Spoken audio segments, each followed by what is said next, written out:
Hello दोस्तों, आज हिंदी का पाठ 7 नौबत खाने में इबादत। पाठ 7 के आज हम अभ्यास प्रश्नों को करेंगे। पहला प्रश्न देखो क्या है। शहनाई की दुनिया में डुमराव को क्यों याद किया जाता है? तो उत्तर देखो, शहनाई की दुनिया में डुमराव को 2 कारणों से याद किया जाता है। पहला क्या कारण है देखो, मशहूर शहनाई वादक बिस्मिल्लाह खां का जन्म डुमराव गांव में हुआ था। पहला तो ये कारण कि उसका जन्म ही वहाँ हुआ था। और दूसरा कारण, शहनाई बजाने के लिए जिस रीड का प्रयोग होता है वे नरकट की घास, नरकट नामक घास से बनाई जाती है, जो कहाँ होता है, डुमराव में, मुख्यतः सोन नदी के किनारे पाई जाती है। तो इन्हीं कारणों से डुमराव को याद किया जाता है।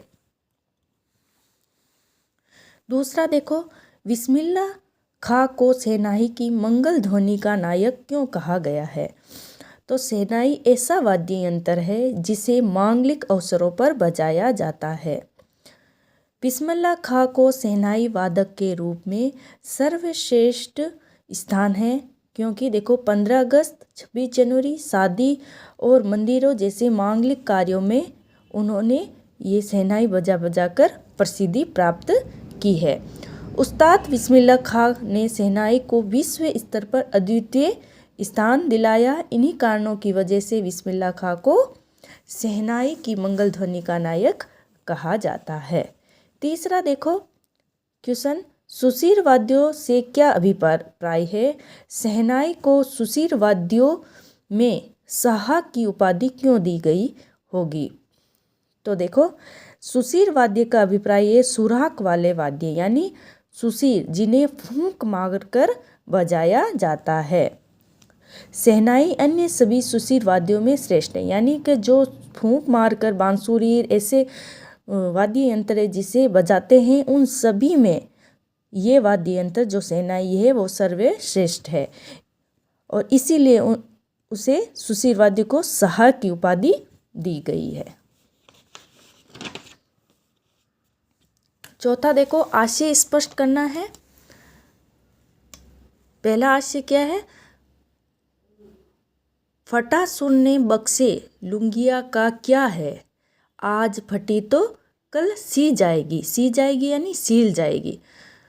तो इसका आशय, इसका मतलब क्या है?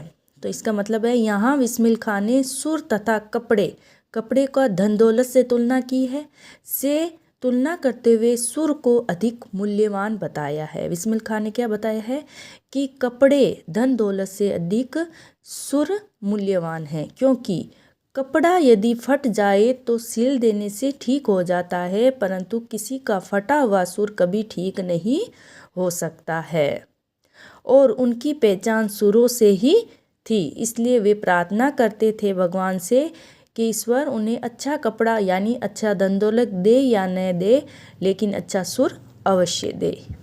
दूसरा देखो, मेरे मालिक सुर बख्श दे, सुर में वे तासीर पैदा कर दे कि आँखों से सच्चे मोती की तरह अनघट आंसू निकल आए। भगवान से वे प्रार्थना करते हैं। तो इसका आशय, ये कहने का तात्पर्य क्या है देखो, बिस्मिल्लाह खां 5 वक्त नमाज के बाद खुदा से सच्चा सुर पाने की प्रार्थना करते थे। वे खुदा से कहते कि उन्हें प्रभावशाली सच्चा सुर और उनके सुरों में दिल को छू जाने वाली ताकत बख्श दे। मतलब वो हमेशा नमाज पढ़ते हुए कहते थे कि एक नया सुर, भगवान खुदा मुझे एक नया सुर दे, ऐसा सुर दे जो मैं उसे सुर को गाऊं तो व्यक्ति के हृदय में सच्चे मोती निकले।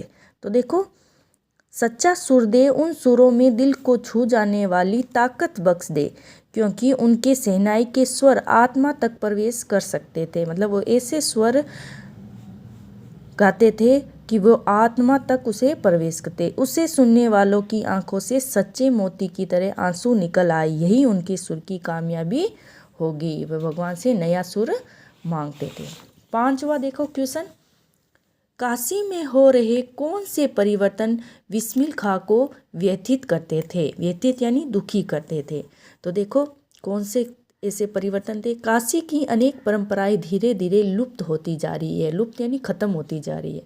पहले काशी खान पान की चीज़ों के लिए विख्यात हुआ करता था, परंतु अब वह बात ही नहीं रह गई, यानी पहले जैसी चीज़ें भी नहीं बन रही है।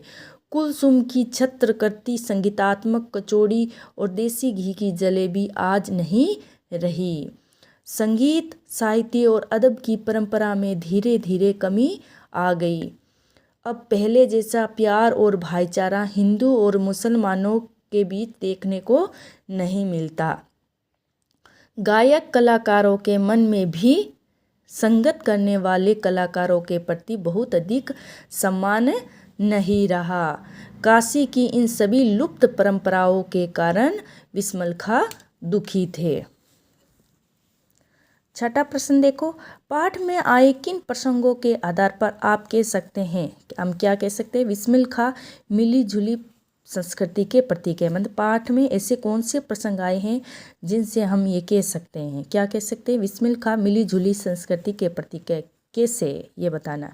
विस्मिल खां हिंदू और मुस्लिम संस्कृति के मेल जोल के प्रत्यक्ष उदाहरण है, क्योंकि वे मुस्लिम तो थे, मुस्लिम, उनका धर्म मुस्लिम थे, वे धर्म ही मुस्लिम थे, लेकिन वो हिंदू के भी पुजारी थे।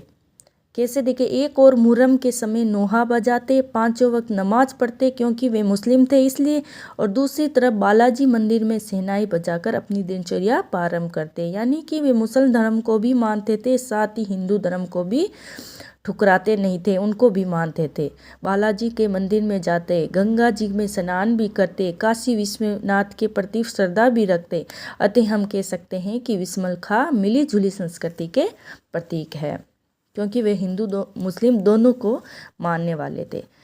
तो पाठ में आई ऐसे प्रसंग के आधार पर हम कह सकते हैं कि वे वास्तविक अर्थों में एक सच्चे इंसान थे, तो उनके बारे में भी हमें बताना। विस्मिल खां एक अच्छे और सच्चे इंसान थे। वे धर्मों से अधिक मानवता, आपसी प्रेम तथा भाईचारों को महत्व देते थे। वे हिंदू तथा मुस्लिम धर्म दोनों को सम्मान करते थे। वे भेदभाव और बनावटी से दूर रहते थे। दौलत से अधिक सुर उनके लिए जरूरी था। तो इन्हीं कारण से हम उन्हें एक सच्चे इंसान कह सकते हैं। लास्ट प्रश्न है, देखो, विस्मिल खां के जीवन से जुड़ी उन घटनाओं और व्यक्तियों का उल्लेख करें जिन्होंने उनकी संगीत साधना को समृद्ध किया है। मतलब उनको संगीत की भावना कैसे जगी, वे सब। तो पाठ में आए हुए उन घटनाओं के बारे में हमने लिखा है। विस्मिल खां के जीवन में कुछ ऐसे व्यक्ति और कुछ ऐसी घटनाएं थी जिन्होंने उनकी संगीत साधना को समृद्ध बनाया। पहला देखो, बालाजी मंदिर तक जाने का रास्ता रसूलन बाई और बतुलन बाई की यहाँ से होकर जाता था। मतलब इनके यहाँ से जाता था बालाजी मंदिर का रास्ता। इस रास्ते से कभी ठमरी, कभी ठप्पे और कभी दादरा की आवाज़ें आती थी, मतलब वो गाती थी। इन्हीं गायिका बहनों को सुनकर उनके मन में संगीत सीखने की ललक जागी। मतलब वो जब बालाजी के मंदिर में जाते तो इनके बीच ये ठमरी, ठप्पा, इनकी जो आवाज़ें आती थी संगीत की, उन बहनों की आवाज़ों से उनके मन में संगीत की भावना जागी। दूसरा देखो, विस्मिल खां जब सिर्फ 4 साल के थे तो छुपकर अपना नाना को शहनाई बजाते सुनता था। रियाज के बाद जब उनके नाना उठकर चले जाते तब अपनी नाना वाली मीठी शहनाई को वह ढूंढता भी था। तीसरा देखो, मामू जान अली बख्त जब शहनाई बजाते बजाते समय सम पर आ जाते तो विस्मिल खां घर से एक पत्थर जमीन में मारा करते और इन प्रकार उन्हें संगीत में दाद देना सिखाते। विस्मिल खां कुलसुम की कचौड़ी तलने की कला में भी संगीत का आरोही अवरोही देखा करते थे। पांचवा देखो, कचौली में ही देखो जो संगीत की ललक होती है, जिससे सीखने की ललक होती है, वो किसी में भी संगीत को देख सकते हैं। कचौली की तलने में भी संगीत के ले ताल को देखते। पांचवा देखो, बचपन में वे बालाजी मंदिर पर रोज शहनाई बजाते थे। इससे शहनाई बजाने की उनकी कला दिन प्रतिदिन निखरने लगी। इस प्रकार विस्मिल खां ने संगीत साधना को समृद्ध बनाया।